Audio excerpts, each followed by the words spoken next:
Hello students, welcome to Toppers Village. आज हम देखेंगे मिसलेनियस एक्सरसाइज चैप्टर 2 के आगे के क्वेश्चंस। अब तक हमने क्वेश्चन 1, 2, 3 कर रखा है, तो बढ़ते हैं क्वेश्चन नंबर 4 की तरफ।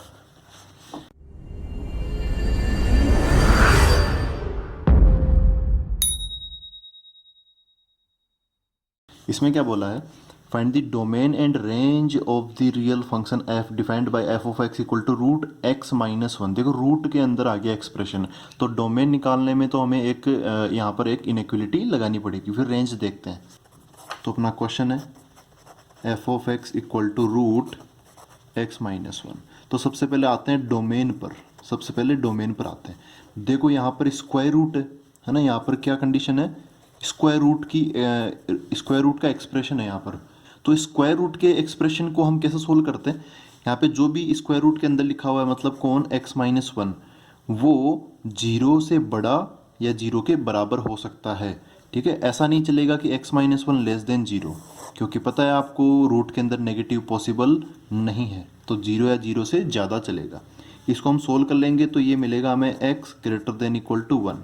ठीक है, अब इसको आप किसी भी फॉर्म में लिख सकते हो। आप इसको ऐसा भी लिख सकते हो कि डोमेन वन या वन से ज़्यादा होगा, all real numbers greater than और इक्वल टू वन। या फिर आप इसको दूसरे शब्दों में ऐसा भी बोल सकते हो कि इसका जो डोमेन है, दूसरे शब्दों में कैसे बोलूँगा मैं, इंटरवल की फॉर्म में। तो आप बोल सकते हो कि इसका जो डोमेन है, इसके लिए आप पहले नंबर लाइन बना लो, सबसे बेस्ट समझने के लिए, इंटरवल समझने के लिए। यहाँ पर क्या है, वन एक पॉइंट है जिसका जिक्र हो रखा है। तो एक्स जो है वो वन या वन से ज़्यादा होना चाहिए। तो वन के बराबर हो सकता है और वन से ज़्यादा हो सकता है। तो ये पोर्शन हम ले लेंगे वन टू। अच्छा, आगे से आगे कहाँ तक पहुँचेगा? इन्फानेट तक पहुँचेगा। तो वन टू इन्फानेट हो गया। इसकी डोमेन क्या होगी? One two इन्फानेट।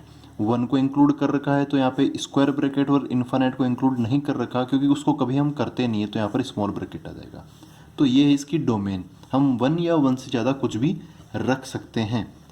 अब आते हैं रेंज पर। तो देखो दोस्तों, इसकी रेंज निकालने के लिए हम दो तरीके लगा सकते हैं। एक तरीका तो वो है कि एकदम बेसिक जो हम वैल्यूज़ पुट करके करेंगे। फिर दूसरा तरीका हम बेसिक्स नहीं लगाएंगे, हम सीधा क्या करेंगे, स्टार्ट विद नॉन फंक्शन, जो कि एक तरीका होता है रेंज निकालने का। तो यहाँ पर मैं क्या लिखूंगा, एक टेबल बना लेते हैं एक्स की और वाई की। एक्स की क्या क्या वैल्यूज हमें रखनी चाहिए। अब ऐसे नहीं कि जीरो माइनस वन कुछ भी हम रख लेंगे। वैल्यूज क्या रखेंगे, जो डोमेन में है बस वही वैल्यूज रखेंगे, क्योंकि डोमेन का मतलब ही ये होता है x belongs to one to infinite.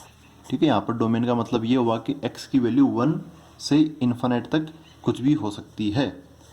तो मैं वन रख के देख लेता हूँ, फिर टू रख के देख लेता हूँ, फिर थ्री रख के देख लेता हूँ, फोर रख के देख लेता हूँ, फाइव रख के देख लेता हूँ। ठीक है, फिर और देखेंगे और क्या क्या हम रख सकते हैं। आपको zero minus one negative side में एक्स की वैल्यूज नहीं लेनी है, क्योंकि उसको डोमेन अलाउ नहीं करेगा। अच्छा, वन रखते हैं। अपना फंक्शन क्या है, ये है। तो अब मैं इसको एक बार ऐसे लिख लेता हूँ, y इक्वल टू, है ना, एफ ऑफ एक्स को हम y बोल सकते हैं, रूट एक्स माइनस वन। तो यहाँ पर x की वैल्यू में x की वैल्यू क्या रखूंगा, वन। तो वन माइनस वन क्या हो गया, जीरो। जीरो का रूट जीरो। फिर टू रखूंगा तो two minus one one, one का रूट वन। ठीक है, यहाँ पर रूट के बाहर प्लस का साइन है तो मेरे को यहाँ पर प्लस ही लेना पड़ेगा। यहाँ पे अगर माइनस का साइन होता तो मैं यहाँ पे माइनस कर लेता। ऐसा नहीं कि हम प्लस माइनस लगाएंगे। ठीक है, दोनों तरफ प्लस माइनस मत लगाना। प्लस माइनस दोनों तरफ कब लगता, जब y square equal to x square होता और इसको हम सोल्व करते तो वाई इक्वल टू क्या आ जाता, प्लस माइनस एक्स। ऐसा है। ठीक है, इक्वेशन को सोल्व करते टाइम, यहाँ तो इक्वेशन है नहीं ना, यहाँ तो एक्सप्रेशन है जो कि पहले से दे रखा है। तो प्लस माइनस के लफड़े में मत पड़ना, आप प्लस का ही लिखना आपको। थ्री यहाँ पे रखूंगा तो three minus one two, two का रूट क्या हो गया, रूट टू। फोर रखूंगा तो four minus one three, three का रूट यहाँ पर हो गया, थ्री का रूट रूट थ्री हो गया। ठीक है, इनकी अप्रोक्सीमेट वैल्यू लेंगे। फिर आते हैं फाइव पर, five minus one four, four का रूट टू हो गया। ऐसे ही अब कुछ स्पेशल नंबर ही लिखेंगे, जैसे मैं यहाँ पर सिक्स सेवन एट ये सब नहीं लिखूंगा। यहाँ पर रूट है तो मैं चाहूँगा कि अंदर परफेक्ट स्क्वायर बन जाए, उसी का रूट हम लेंगे तो यहाँ पे ठीक रहेगा। तो यहाँ पर मैं क्या रखूँगा, अगली बार 10 रख लेता हूँ, क्योंकि देखो 10 रखने पर क्या होगा, 10 माइनस वन, है ना, 10 माइनस वन क्या बन जाएगा, 9। 9 का रूट कितना हो गया, 3 हो गया। तो ऐसे ये टेबल बनती है। अच्छा, आप ध्यान से देखोगे तो यहाँ पे जो y की वैल्यूज़ है, y की वैल्यूज़ क्या आ रही है, जीरो या जीरो से ज़्यादा, पॉजिटिव साइड में आ रही है। ठीक है, तो आप बोल सकते हो कि y बिलोंग्स टू क्या हो गया, zero to infinite. y belongs to क्या हो गया, जीरो टू इन्फानाइट। ठीक है, अब दूसरा तरीका मैं बता रहा हूँ, ये तो फर्स्ट मेथड था, काफ़ी आसान तरीका था ये तो, लेकिन इसमें कई बार हम अच्छे से बोल नहीं पाते कि भाई जीरो, जैसे 0 से 1 के बीच के नंबर भी आएंगे क्या, ठीक है। तो ये तो एक सिंपल सी मेथड है हर चीज़ को बस मोटा मोटा समझने के लिए, लेकिन डिटेल में जानने के लिए आपको दूसरी मेथड लगानी पड़ेगी। तो देखो यहीं पर कर लेते हैं इसको। रेंज निकालने का मेन तरीका क्या होता है कि आप स्टार्ट करो क्वेश्चन को, कहाँ से, स्टार्ट विद नॉन फंक्शन। यहाँ पर अपना पूरा फंक्शन क्या है, √x-1। तो डोमेन की वजह से क्या हुआ, ड्यू टू डोमेन जो x-1 है, ठीक है, हम यही कंडीशन इस क्वेश्चन में, इस पूरे क्वेश्चन में हम इस कंडीशन को नहीं नकार सकते। तो मैं यहीं से चालू करता हूँ। ये बोला कि x-1 जो है वो 0 या 0 से ज़्यादा होना चाहिए, ठीक है। अब अपना फंक्शन क्या है, y = √1 - x। तो यहाँ पर रूट लेने की ज़रूरत है क्योंकि मेरे को y बनाना है। रेंज मतलब किसकी वैल्यूज़, y की वैल्यूज़। तो मेरे को यहाँ पर रूट बनाना है, तो मैं क्या करूँगा, दोनों तरफ रूट लगा दूंगा। तो यहाँ पर क्या आ गया, √x-1 और इधर 0 का रूट 0। यहाँ पर अगर आप प्लस लगाओगे तो साइन नहीं बदलेगा, अगर आप माइनस लगाओगे तो साइन बदल जाएगा। तो आप हमेशा ऐसे रूट लेते टाइम एक चीज़ याद रखो, आप इसका रूट ले लो, ठीक है, और आप इधर इधर की दोनों तरफ प्लस ही लगाओ, तब साइन ऑफ इनइक्वलिटी नहीं बदलेगा। माइनस लगाना है तो ऑटोमेटिकली आप जानते हो माइनस से मल्टीप्लाई करते साइन ऑफ इनइक्वलिटी बदल जाता है। तो ऐसा सही रहेगा, जब भी रूट लेना हो आप बस प्लस लगाओ और साइन ऑफ इनइक्वलिटी मत बदलना। तो देखो ये कौन है, √x-1 क्या है, y ही तो है। तो यहाँ से मैं बोल सकता हूँ कि जो y है वो >= 0 आ गया। तो यही तो यहाँ पे हमने बोला था, y belongs to 0 to infinite, मतलब 0 या 0 से ज़्यादा। तो यहाँ पर भी यही है, 0 या 0 से ज़्यादा, ठीक है। ये नंबर y जो है 0 या 0 से ज़्यादा होगा तो छोटा किससे होगा, इन्फिनिट से। तो फिर से वही बात होगी, इसकी जो रेंज है वो क्या होगी, 0 to infinite। अब बढ़ते हैं हम नेक्स्ट क्वेश्चन की ओर, क्वेश्चन नंबर 5। देखो दोस्तों क्वेश्चन नंबर 5 इसी स्टाइल का है। Find the domain and range of the real function f defined by f(x) = mod(x-1)। तो अब ये भी वैसा ही क्वेश्चन है, वहाँ पे रूट लगा हुआ था, यहाँ पर रूट नहीं लगा हुआ, यहाँ पे मॉडुलस लगा हुआ है, ठीक है। वैसे ये दोनों क्वेश्चन अच्छे हैं, तो आपको इनकी प्रैक्टिस ज़रूर करनी चाहिए, एग्जामिनेशन पॉइंट ऑफ व्यू से अच्छे क्वेश्चन है ये। तो 5th क्वेश्चन को देखते हैं। इसके अंदर क्या है, ये एक्सप्रेशन है, इसकी सबसे पहले हमें डोमेन निकालनी है। तो यहाँ पर देखो, ना तो यहाँ पर रूट है, ठीक है, और ना ही यहाँ पर और क्या है, न्यूमरेटर अपॉन डिनोमिनेटर वाली सिचुएशन है, ठीक है। इस क्वेश्चन में ना तो क्या है स्क्वायर रूट कि यहाँ पे कुछ लिखा हुआ हो, और ना ही न्यूमरेटर अपॉन डिनोमिनेटर की सिचुएशन है। तो इसके अंदर हमें x की किसी वैल्यूज़ रखने से पहले बिल्कुल सोचने की ज़रूरत नहीं है। आप x की वैल्यू कुछ भी रख सकते हो, सोचना किस में पड़ता है, रूट वाले क्वेश्चंस में और न्यूमरेटर अपॉन डिनोमिनेटर वाले क्वेश्चंस के अंदर। क्योंकि यहाँ पर देखो ना तो रूट और ना ही न्यूमरेटर अपॉन डिनोमिनेटर है, तो आप x की वैल्यू कुछ भी रखो, हर बार ये एक पॉसिबल एक रियल आंसर देगा। जैसे आप x की वैल्यू नेगेटिव भी रख सकते हो, x की वैल्यू पॉजिटिव भी रख सकते हो, x की वैल्यू 0 भी रख सकते हो, x की वैल्यू इरेशनल नंबर भी रख सकते हो, कोई सा भी नंबर रख सकते हो, ठीक है। तो यहाँ पर क्या है, we can put all real numbers. तो यहाँ पर जो डोमेन है, डोमेन के लिए मैं बोलूँगा कि x बिलोंग्स टू क्या हो गया, r हो गया, ठीक है। x बिलोंग्स टू क्या हो गया, r। Any all real numbers, तो ऑल रियल नंबर्स इसमें आ गए, तो ये इसकी क्या होगी, डोमेन। अब आते हैं इसकी रेंज पर। रेंज के लिए मैं एक बार फिर से एक्सप्रेशन लिखूंगा, y = mod(x-1), ठीक है। अब इसमें भी हम दो तरीके से कर लेंगे, एक बार वैल्यूज रख के और एक बार हम अपने नॉन फंक्शन से चालू करके, ठीक है। तो यहाँ पर x की और y की एक टेबल बना लेता हूँ। देखो x की वैल्यू इस बार हम कुछ भी रख सकते हैं, तो मैं क्या करूँगा, 0 1 2 3 ऐसे चीज़ें भी रखूँगा, और नेगेटिव चीज़ें भी रख सकता हूँ, -1 -2 -3। 0 इसमें रखूँगा तो देखो 0 -1, 0 -1 कितना होगा, -1, और -1 का मॉडुलस कितना हो जाएगा, वापस 1 हो जाएगा। फिर 1 रखूँगा, 1 -1 0, 0 का मॉडुलस कितना हो गया, 0 हो गया। फिर 2 रखूँगा तो 2 -1, 2 -1 कितना हो गया, 1, और 1 का मॉडुलस 1 हो गया। फिर 3 रखूँगा तो 3 -1 2, -1, देखो -1 रखने पर क्या आंसर आएगा, -1 रखने पर आंसर आएगा -1 -1, तो -2, और -2 का मॉडुलस 2। -3 रखूँगा, सॉरी -2 रखूँगा इस बार, -2 -1 -3, -3 का मॉडुलस 3, फिर -3 रखने पर 4 आंसर आ जाएगा। पता है कैसे आएगा आंसर? नॉर्मल है। यहाँ पर देखो y की वैल्यूज इधर 0 1 2 3 4 स्टार्ट हो गया। अगर मैं इधर की तरफ और नेगेटिव या फिर और पॉजिटिव वैल्यूज देखूंगा तो हमेशा कभी भी आंसर इसका नेगेटिव नहीं आएगा। या तो आंसर क्या आएगा 0 जैसा कि यहाँ पर मिल रहा है हमें, या फिर क्या आएगा इसका आंसर पॉजिटिव आएगा। ठीक है, 0 या पॉजिटिव, ये दो ही इसके आंसर होंगे। नेगेटिव आंसर इसका नहीं आएगा क्योंकि आप साफ साफ देखो यहाँ पर क्या है मॉडुलस। तो जो दूसरा तरीका है वो भी इसी से लिंक होता है कि भाई x-1 का मॉडुलस, वी नो दैट किसी भी चीज़ का मॉडुलस जो होता है वो 0 या 0 से ज़्यादा होगा ही होगा। आपको ये पता है कि मोड ऑफ x जो होता है, अकेला x जब होता है वो 0 या 0 से ज़्यादा होता है, ये तो सबको पता है ही। ठीक है, मॉडुलस का x का मॉडुलस 0 या 0 से ज़्यादा होता है, तो x-1 का मॉडुलस भी 0 या 0 से ज़्यादा होगा। अब आप इसको ऐसे मत लिखना कि x-1 का जो मॉडुलस है वो -1 से ज़्यादा होगा, ये चीज़ गलत है। सबसे बाहर क्या लिया गया, अंदर कुछ भी बने लेकिन सबसे बाहर क्या ले लिया गया, मॉडुलस। तो मॉडुलस क्या करता है, नेगेटिव को पॉजिटिव बना देता है। तो ऐसी सिचुएशन कभी भी नहीं आएगी, आपको ऐसा नहीं करना है। ठीक है, तो x-1 greater than equal to 0 का मॉडुलस, तो x-1 का जो मॉडुलस है वही क्या है y, तो y क्या हो गया ग्रेटर देन इक्वल टू 0। तो यहाँ से आप बोल सकते हो कि y बिलोंग्स टू क्या आ गया 0 टू इन्फिनाइट। यहाँ पर 0 पर क्लोज ब्रैकेट आ जाएगा और इन्फिनाइट जो है, इन्फिनाइट उस पर हमेशा हम ओपन ब्रैकेट लगाते हैं। तो ये था इस क्वेश्चन की कहानी। अब हम बढ़ते हैं अगले क्वेश्चन की ओर, वो बड़ा इंटरेस्टिंग क्वेश्चन है, क्वेश्चन नंबर 6। तो दोस्तों क्वेश्चन नंबर 6 में बोला है let f equal to x। देखो यहाँ पर एक सेट बना रखा है, एक सेट बिल्डर फॉर्म में दे रखा है इस बार फंक्शन, इस टाइप से फंक्शन नहीं दे रखा।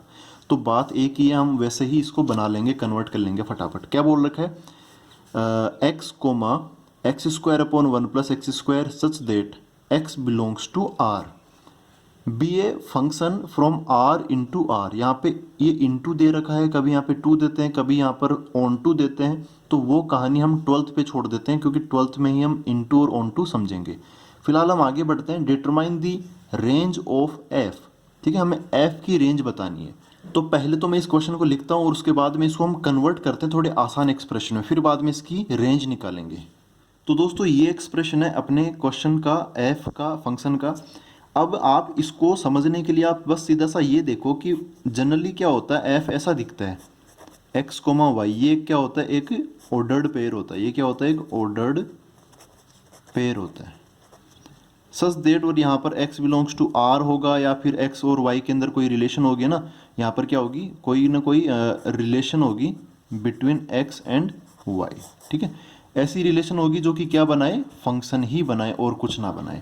ये फंक्शन है तो यहाँ पे फंक्शन जैसी रिलेशन होगी, क्योंकि कई रिलेशंस होती है। आपको पता है कि सारे के सारे जो फंक्शन होते हैं वो रिलेशन होते हैं, लेकिन सारे के सारे रिलेशंस फंक्शन है नहीं होते। तो यहाँ पे जो भी एक्सप्रेशन होगा वो हम देखेंगे। तो यहाँ पर देखो x की जगह तो x बैठा है और y की जगह कौन बैठा हुआ है, ये बैठा हुआ है। तो यहाँ पे जो रिलेशन है ना, यहाँ पे जो रिलेशन हमें लिखना चाहिए था, तो वो एक्चुअली वो रिलेशन यहाँ पर यही है, y equal to x square upon 1 plus x square. तो मैं देखो इसको एक बार और मैं रीडिफाइन करके लिख लेता हूँ, f equal to set of x comma y. ठीक है, ordered pair x comma y such that x belongs to r। चलो ये तो हम लिखना ही लिखना है। फिर यहाँ पे जो रिलेशन की जगह है वो क्या लिखूंगा मैं, y इक्वल टू दिस, तो y equal to x square upon 1 plus x square. तो ऐसा है अपना फंक्शन। अब आपको पता है कि ये और ये तो हमें थोड़ा दिखाने के लिए, सजाने के लिए यहाँ पे लगाते हैं, लेकिन मेन जो रिलेशन होती है, मेन जो इक्वेशन होती है वो ये होती है x और y में एक इक्वेशन। तो इसको मैं निकाल के बाहर रखता हूँ, y equal to x square upon 1 plus x square. यहाँ पर कुछ और चीज़ें लिख लेता हूँ। देखो y को आप, अब y जो है, y जनरली किसका काम करता है, फंक्शन का काम करता है। तो आप इसको f ऑफ x भी लिख सकते हो। और यहाँ पर मेन चीज़ क्या है, x बिलोंग्स टू r। ठीक है, x बिलोंग्स टू r। अब इस क्वेश्चन को मैं दो तरीकों से करूँगा, इस क्वेश्चन को दो तरीकों से करके बताऊँगा आपको।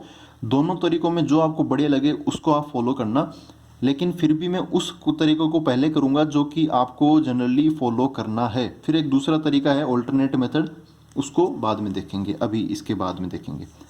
तो देखो इसमें मैं ये कहना चाह रहा हूँ कि x बिलोंग्स टू r दोनों ही तरीकों में एक बढ़िया रोल प्ले करता है, तो हमें इसको इग्नोर नहीं करना चाहिए। इसको लिखता हूँ मैं फर्स्ट मेथड। हमें क्या चाहिए, रेंज। तो रेंज निकालने के लिए क्या करूँगा मैं, स्टार्ट विद नॉन फंक्शन। मैं एक नॉन फंक्शन जो मैं मुझे पता होगा, जिसके भी बारे में थोड़ी बहुत भी इन्फॉर्मेशन मुझे पता होगी, मैं वहाँ से स्टार्ट करके इस पूरे क्वेश्चन को बनाऊँगा। तो देखो भाई यहाँ पर एक्सप्रेशन क्या है, y equal to x square upon 1 plus x square. ठीक है, अब इसमें आप एक काम करो, देखो x वहाँ पर भी है एक्स स्क्वायर की फॉर्म में, यहाँ पर भी एक्स स्क्वायर की फॉर्म में। सबसे पहले x की जो संख्या है ना, नंबर ऑफ x यहाँ पे आ रहे हैं, उनको कम करो। जैसे ट्रिग्नोमेट्री में होता था ना कि अलग अलग टाइप के फंक्शंस दे रखे हैं, तो हम क्या करते थे, सभी को साइन या कोस में कन्वर्ट कर लेते थे, फिर साइन या कोस में से भी किसी दोनों को या तो साइन में या फिर कोस में कन्वर्ट कर लेते थे। तो ऐसे ही आप यहाँ पे करो, जो ज़्यादा एक्स है उनको कम करो। तो एक काम करता हूँ, देखो नीचे 1 प्लस एक्स स्क्वायर है, और ये टेक्निक हो सकती है आप पहली बार जान रहे हो। अब इस टेक्निक की बहुत बार ज़रूरत पड़ेगी, तो वो ये जो टेक्निक मैं बताने जा रहा हूँ वो दिमाग में आपके आने ही चाहिए। जब भी आप ऐसा एक्सप्रेशन देखो, ये जो मैं बताने जा रहा हूँ वो आपके दिमाग में आना ही आना चाहिए, तभी मज़ा है मैथ सोल्व करने का। y इक्वल टू, देखो यहाँ पर मैं +1 -1 कर देता हूँ, क्योंकि नीचे 1 प्लस एक्स स्क्वायर, मैं चाहता हूँ नीचे वाला जैसा ऊपर आए। तो एक्स स्क्वायर प्लस 1, अच्छा नीचे है 1 प्लस एक्स स्क्वायर, मैंने ऊपर की तरफ +1 कर दिया, वहाँ पे कुछ भी नहीं था। तो कुछ भी नहीं बनाने के लिए वापस मेरे को 1 को बैलेंस करना पड़ेगा, तो मैं -1 लगा दूंगा।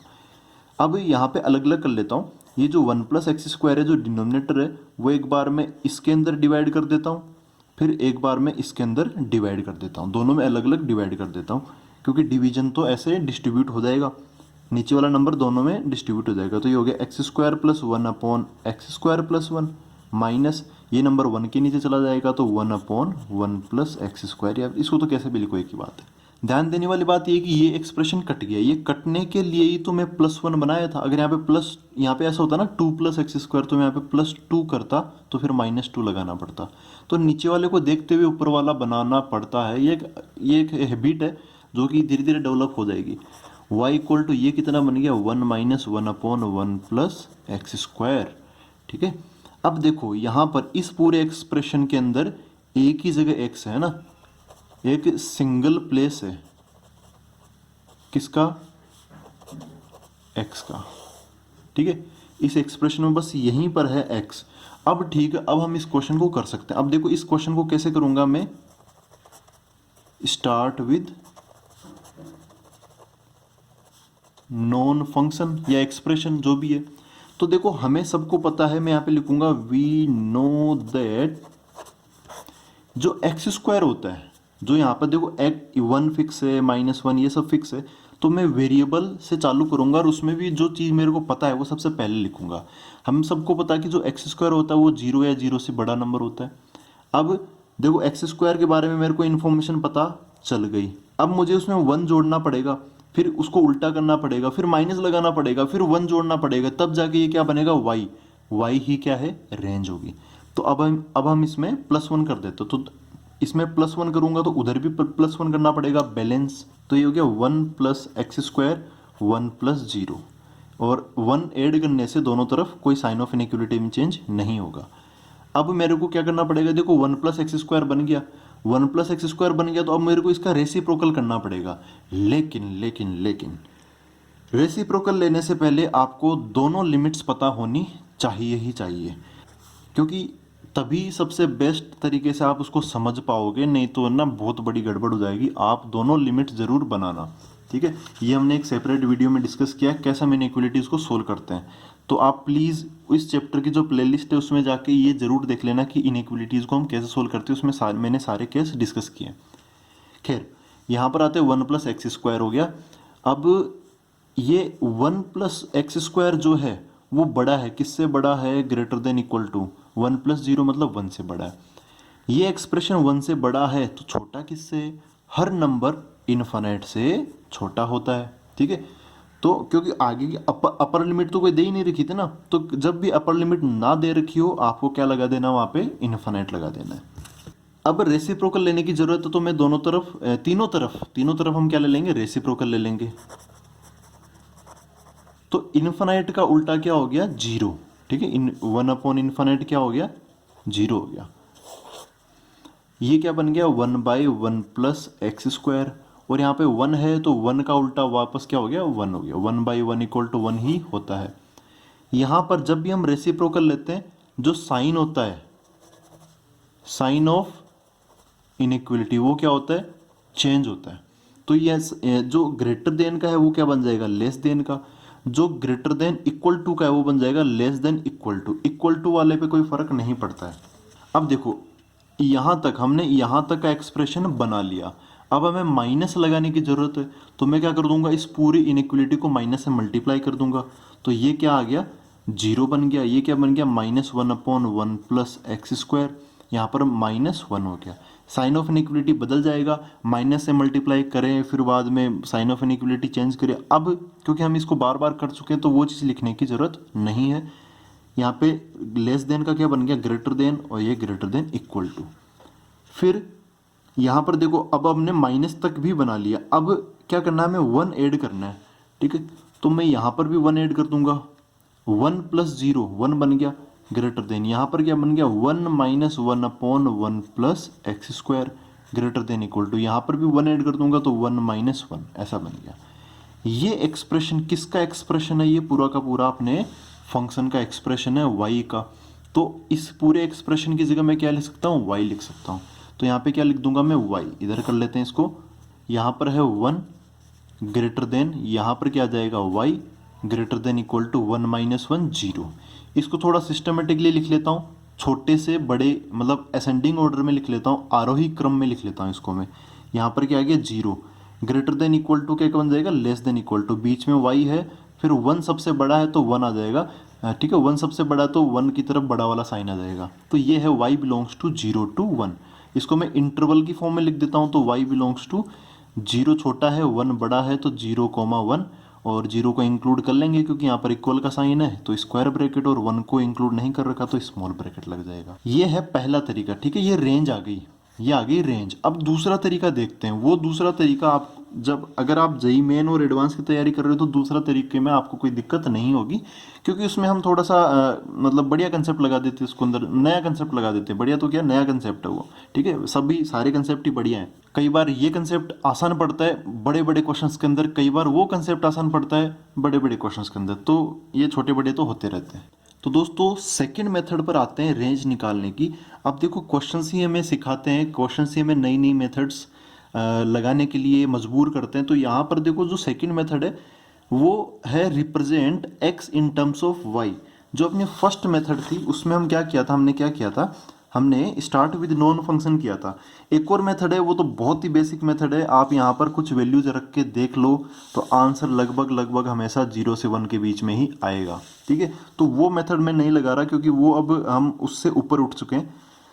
हमें डायरेक्ट सोल्व करना आना चाहिए बिना वैल्यू पुट किए। ठीक है, तो इसी कड़ी में दूसरा मेथड है represent x in terms of y। अभी ठीक है, अभी फिलहाल क्या है, now y is represented in terms of x। अभी फिलहाल क्या है, देखो y equal to x square upon 1 plus x square है, तो y को हमने x की टर्म्स में रिप्रेजेंट कर रखा है। मैं चाहता हूं कि x को किस में लिखूं, y की टर्म्स में। मतलब इधर अकेला क्या खड़ा हो, x खड़ा हो, x equal to y y y this y that, ऐसा कुछ लिखा हुआ आना यहाँ पे चाहिए। ठीक है, तो अब सोल्व करते हैं। कैसे सोल्व करते हैं, हम जैसे छोटी क्लास में सोल्व करते थे वैसे करेंगे। x इधर क्रॉस मल्टीप्लाई करूंगा, फिर x स्क्वायर को एक तरफ कर लूंगा, फिर x बना लूंगा। तो देखो, अच्छा यहाँ पर एक कंडीशन थी वो तो भूल ही गए हम, बड़ी इंपॉर्टेंट कंडीशन है कि x बिलोंग्स टू क्या है, r। ठीक है, रेंज तो हमें पता करना है, तो इसको क्रॉस मल्टीप्लाई कर लेता हूं, तो ये बन गया y into 1 y, y into x square, y x square equal to x square. Y को यहीं रखो, इसको उधर भेज देता हूं, तो क्या बन गया, y equal to y into x square minus x, sorry ये माइनस, ये उधर जाके माइनस का हो जाएगा, एक्स स्क्वायर तो प्लस का ही रहेगा। ठीक है, इन दोनों में मैं एक्स स्क्वायर कॉमन ले लेता हूँ, तो यहाँ पर क्या बचेगा, माइनस वाई, यहाँ पे क्या बचेगा, प्लस का 1 इक्वल टू। ठीक है, मैं थोड़ा बदल के लिख रहा हूँ। अब इस y को उधर लिख देता हूँ ऐसे। अब एक्स स्क्वायर है, इस एक्सप्रेशन को उधर की तरफ भेजूंगा तो क्या बनेगा, इस एक्सप्रेशन को उधर की तरफ भेजूंगा तो क्या बन जाएगा, y अपॉन, इधर मल्टीप्लाई में तो उधर जाके डिवाइड में, माइनस वाई प्लस वन है तो इसको मैं 1 माइनस वाई लिख देता हूँ, कोई दिक्कत नहीं है, इधर उधर कर दिया बस, ठीक है। y माइनस का ही रहा है, वही रखना है हमें। अच्छा, ये एक्स स्क्वायर हो गया। अब क्या करना है, देखो मेरे को x बनाना, ठीक है, मेरे को क्या चाहिए, x चाहिए।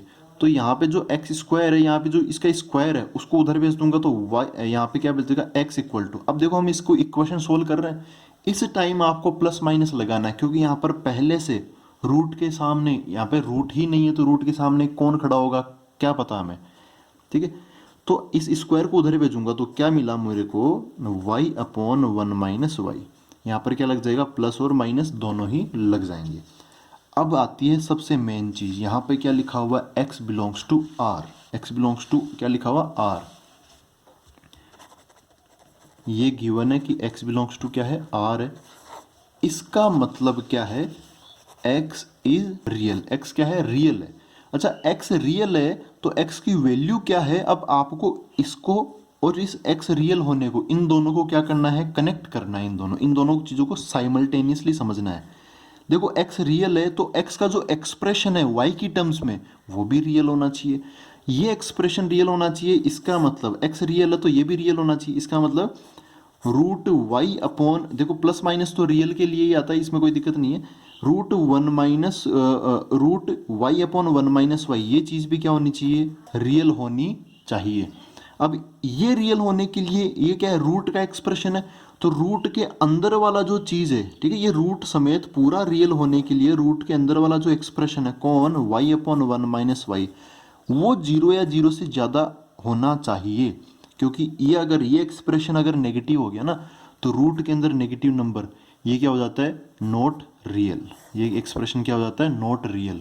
तो हमें ये बनाना है जीरो या जीरो से ज़्यादा। अब इसको सोल्व करेंगे, चलो इसके अंदर हम ऐसा करते हैं, ये एक इनइक्वलिटी है ना, तो हम इनइक्वलिटी सोल्व करने की कोशिश करते हैं, इनइक्वलिटी सोल्व करने की। तो सबसे पहले उस इनइक्वलिटी सोल्व करने के जो तरीके हैं वो आपको पता होने चाहिए, तो वो ऑलरेडी डिस्कस्ड, आप फिर से उनको देख सकते हो, लेकिन ये ऐसा एक्सप्रेशन मैंने वहाँ पे नहीं बताया था, तो ये एक्सप्रेशन यहीं पर आया है।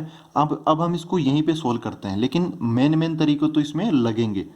मेन तरीका क्या है, सबसे पहले x का जो लीडिंग कोफिशिएंट है उसको पॉजिटिव बनाओ, यहाँ पे y का कोफिशिएंट पॉजिटिव है, यहाँ पे y का कोफिशिएंट नेगेटिव है, तो यहाँ से आप क्या लो, माइनस कॉमन ले लो, तो ये बन गया y upon y minus one, यहाँ पे माइनस कॉमन आ गया, यहाँ पे क्या है, greater than equal to zero, ठीक है, इतना बना।